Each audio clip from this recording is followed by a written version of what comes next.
হাড়হিম করা এমন একটা ঘটনা যেখানে একজন ডাক্তার এবং তার ছেলে একসাথে খুন হয়েছিলেন।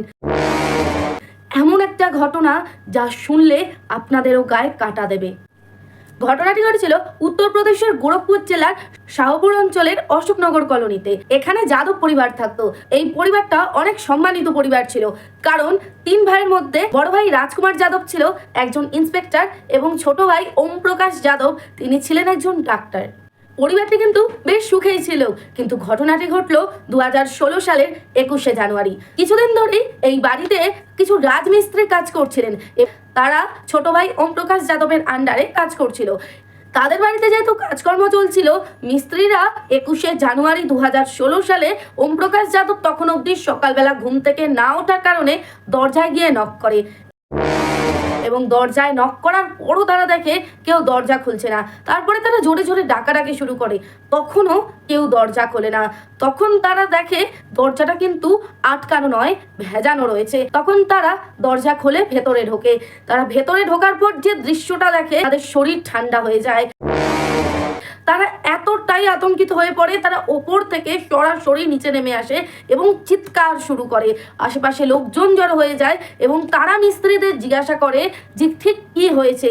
তারা বলে আপনারা নিজেরাই ওপরে যান এবং গিয়ে দেখে আসুন। এবং মিস্ত্রি একজন সাথে করে তাদেরকে ওপরে নিয়ে যায় এবং সেই ঘরটার দিকে ইঙ্গিত করে। প্রত্যেকে হতভম্ব হয়ে যায় ওই ঘরের দিকে তাকিয়ে, কারণ সেই ঘরে সেই বাড়ির ছোট ছেলে ওম প্রকাশ যাদবের মৃতদেহ পড়েছিল। তারা সকলে আতঙ্কিত হয়ে পড়ে এবং তারা সকলেই পুলিশকে জানায় এবং অপরদিকে বড় ভাই রাজকুমার যাদবকেও ফোন করা হয়। তাকেও জানানো হয় যে তার ছোট ভাইয়ের ঠিক এই অবস্থা হয়েছে। আর এই ঘরে শুধু ওম প্রকাশ যাদব নয়, তার ছেলে নিতিনেরও পাশে মৃতদেহ পাওয়া যায়। আর ঠিক এই ঘরটার পাশের ঘর থেকে একটা মহিলার তীব্র আর্তনাদের আওয়াজ শোনা যায়।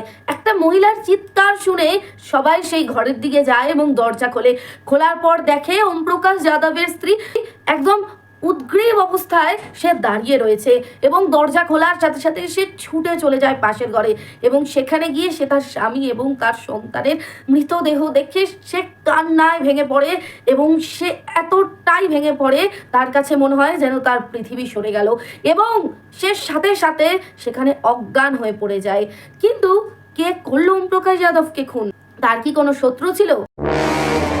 ওম প্রকাশের স্ত্রী অর্চনা যাদব পুলিশকে বলেন আগের দিন ডাকাতরা এসেছিল এবং ডাকাতরা সমস্ত কিছু চুরি করে নিয়ে চলে গেছে।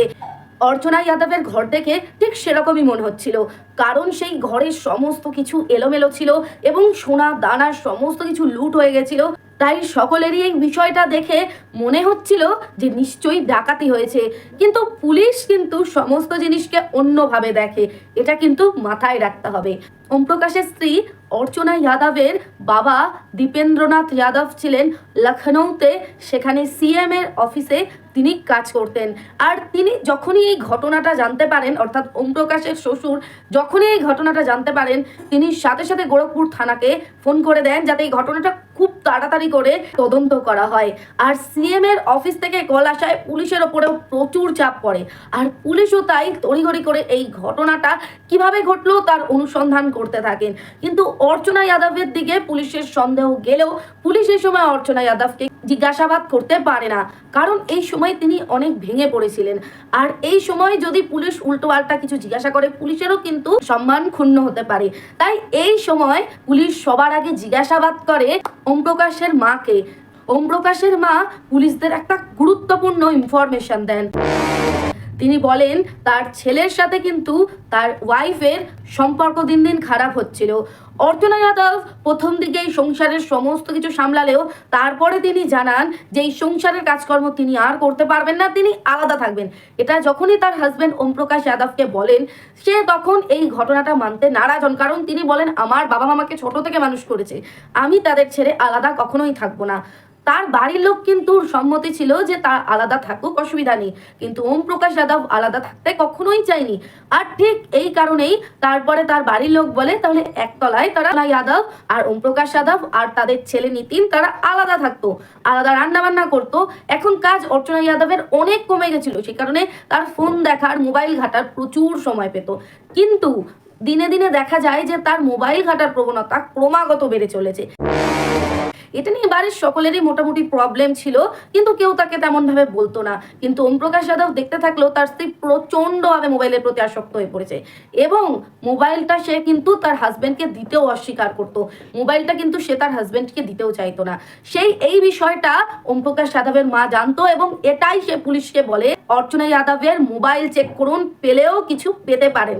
আর পুলিশ যখনই অর্চনা যাদবের ফোন চেক করে তখন তারা একটা নাম্বার দেখতে পায়, যে নাম্বারে প্রায় সময় সে ফোনে কথা বলতো এবং যেদিন তার হাজবেন্ড মারা যান সেদিনও কিন্তু ফোনে কথা বলেছে। কে সেই ব্যক্তি? লোকেশন ট্র্যাক করে দেখে যে সেই ব্যক্তি ফিরোজাবাদের পঞ্চায়েতের একজন সদস্য অজয় যাদব। এখন পুলিশ তাকে প্রচণ্ডভাবে জিজ্ঞাসাবাদ শুরু করে। পুলিশের জিজ্ঞাসাবাদের কাছে সে ভেঙে পড়ে। সে স্বীকার করে যে 1 বছর আগে 2015 সালে অর্চনা যাদবের সাথে তার সম্পর্ক হয়েছে, তারা ফোনে কথা বলতো, ফেসবুকের মাধ্যমে তাদের পরিচয় হয়েছে এবং তাদের দুজনের মধ্যে আস্তে আস্তে কথাবার্তা হতে হতে তাদের একটা রিলেশনশিপ রয়েছে। এবং এটাও জানা যায় যে মাঝে মাঝেই কিন্তু অর্চনা যাদব অজয়ের সঙ্গে কিন্তু মাঝে মধ্যেই সে কিন্তু দেখা করতে যেত এবং আলাদা হোটেলে সে থাকতো। সে তার শ্বশুর বাড়ির লোককে বলতো সে তার বাপের বাড়ি গেছে। আর মাঝে মধ্যে কিন্তু এই অজয় তাদের বাড়িতেও আসতো যখন অর্চনা যাদবের স্বামী ওমপ্রকাশ থাকতো না। তাহলে বাড়ির লোকেরও আস্তে আস্তে সন্দেহ জাগতে থাকলো এবং সবচেয়ে বড় কথা, ওমপ্রকাশ যাদব আস্তে আস্তে বুঝতে পারলো যে এ বাড়িতে আসা ঠিক নয়। তখন অজয় যাদবকে বলে দেওয়া হলো যে এ যেন না আসে। একটা বিষয় তোমাদের বলে রাখি, অর্চনা যাদব এই অজয় যে তার প্রেমিক ছিল তাকে সবসময় বাড়ির লোকের কাছে বলতো দূরসম্পর্কের ভাই হয়, কিন্তু বাড়ির লোক এই বিষয়টা কিন্তু বুঝে গেছিল। তাই যখনই অর্চনার স্বামী ওমপ্রকাশ অজয়কে বাড়িতে আসতে বারণ করে তখনই তার মনে প্রচণ্ড রাগ চলে আসে। আর সে ভাবে এ হচ্ছে পথের কাঁটা তার স্বামী, তাই তাকে সরাতেই হবে এই রাস্তা থেকে। তখনই সে একটা মাস্টার প্ল্যান করে। কি সেই মাস্টার প্ল্যান? এই মাস্টার প্ল্যানটা হলো তাদের বাড়ির পুরো পরিবারকে সকলকে একটা বিয়ে বাড়ির নেমন্তন্ন করা হয়েছিল। সেখানে বাড়ির সবাই মিলে চলে যায়, কিন্তু অর্চনা সেদিন যায়নি। সে বলে আমার শরীরটা খারাপ, আমি যাব না। আর তার হাজবেন্ডকে বলে সে যেন যাচ্ছে ঠিক আছে, কিন্তু তাড়াতাড়ি বিয়ে বাড়ি থেকে চলে আসে এবং তাই হয়। অর্চনা সারা বাড়িতে একা থাকে আর অর্চনা ফোন করে ডেকে নেয় তার প্রেমিক অজয়কে। আর এদিকে তার স্বামীও কিন্তু খুব তাড়াতাড়ি সে ভাবে যে আমার ওয়াইফের শরীর খারাপ, তাই ওমপ্রকাশ খুব তাড়াতাড়ি বাড়িতেও চলে আসে তার ছেলে নিতিনকে সঙ্গে নিয়ে। আর ঘরে আসার পর কিছুক্ষণ টিভি দেখে এবং তারপরে ওমপ্রকাশ শুয়ে পড়ে। আর ঠিক এই সুযোগের অপেক্ষাই করছিল। আর তারপরেই অজয় একটা বড় হাতুড়ি নিয়ে আসে এবং সেই হাতুড়ি দিয়ে সে ওমপ্রকাশের মাথায় অনেকবার আঘাত করে এবং সে মারা যায়। ঠিক এই সময় বাবার মাথা দিয়ে রক্ত ঝরছে দেখে নিতিন ছুটে মায়ের কাছে আসে, কিন্তু সেদিন তার মাও যেন ষড়যন্ত্রে লিপ্ত ছিল আর তার মা উদ্বিগ্ন হয়ে গেছিল। সে ভাবে যে এও তো দেখে নিয়েছে, তাই তখন সে অজয়কে নির্দেশ দেয় একেও শেষ করে ফেলো, একেও এই দুনিয়ায় রাখার দরকার নেই। কিন্তু অজয় বলে না, এটা করার দরকার নেই। সে করতে চায় না, কারণ ছেলেটা ছোট ছিল, নিতিনকে সে কিছুতেই শেষ করতে চাইছিল না। তখনই অর্চনা তার ছেলে নিতিনকেও শ্বাসরোধ করে খুন করে ফেলে। আর এই ঘটনা সে স্বীকারও করে নেয় পুলিশের কাছে। কিন্তু অর্চনা কোনোভাবেই নিজের এই দোষের জন্য কখনোই নত স্বীকার করেনি। পুলিশ যখন তাকে ধরেও নিয়ে গেছে, সে যখন থানায়, তখনও সে বলে যে আমার সন্তান আমি জন্ম দিয়েছি, আমিই খুন করেছি, তোমাদের কৈফিয়ত দেবো কেন? আর এই কথাটা শোনা মাত্রই মহিলা পুলিশরা তাকে বেধড়ক মারধর করে। আর সে বারবার থানায় থাকাকালীন, বারবার জেলে থাকাকালীন সে তার বয়ফ্রেন্ডের সাথে দেখা করতে চায় বারবার। সে কিন্তু সে যে কাজ করেছে সেই ঘটনার জন্য কোনোভাবেই অনুতপ্ত ছিল না, কিন্তু কোনোভাবেই জেল তাদের দুজনকে দেখা করার অনুমতি দেয় না। আর তাই তার বয়ফ্রেন্ড অজয় ছিল পুরুষদের ডিপার্টমেন্টে আর অর্চনা ছিল মেয়েদের ডিপার্টমেন্টে। তারা যেহেতু বিবাহিত নয়, তাই তাদের কোনোভাবেই জেল কর্তৃপক্ষ দেখার সুযোগ দেয় না। এখনো অবধি অর্চনা যাদব এবং অজয় দুজনেই জেলে রয়েছে। আর এই ঘটনাটা নিয়ে তোমাদের কি বক্তব্য কমেন্ট করে জানিও। এরকম আরও ক্রিমিনাল কোনো কেসের ভিডিও দেখতে চাইলে চ্যানেলটাকে সাবস্ক্রাইব করো। দেখা হচ্ছে নতুন ভিডিওতে। নমস্কার।